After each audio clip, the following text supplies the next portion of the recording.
ये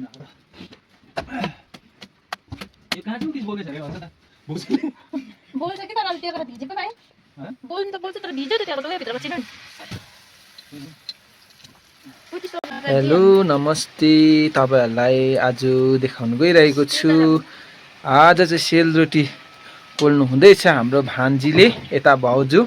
चाहिँ एसिस्टेन्ट हो के नय भन्दाखेरि चाहिँ आगो मिलाउने फुक्ने भान्जीको चाहिँ पोल्ने काम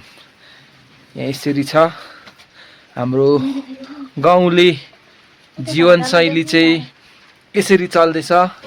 यो रोटी चाहिँ सेलरोटी चाहिँ किन पोलेको भन्दाखेरि चाहिँ हाम्रो पाहुना धेरै महिना बादमा आउनु भएको छ उहाँलाई खान्दिकिन अब उलाई पल्टन पठाउनको लागि स्वयं पोल्दैछ हाम्रो भान्जीले भान्जी पहिला जान्थेन अहिले राम्रैले पोल्ने भएको थियो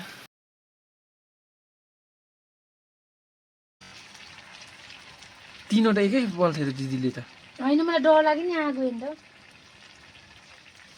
हाम्रो सिनियर चाहिँ आज आउनु भएको छैन जुनियरलाई छोडिरहेको छ आज काम सुम्पिएर के भन्छ सुम्पिएर जानु भएको छ सुम्पिएर जानु भएको छ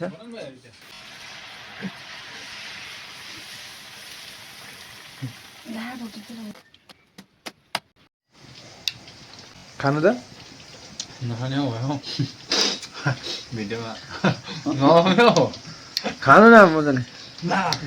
जाले भेट्छ जिहाल्छ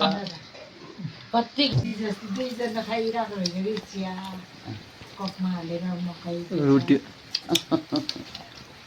जोना चाहिँ के बोल्नु त लाइभमै लाग्यो हजुर दिदीले बोलाउँदैछ किन बोलाएको जाता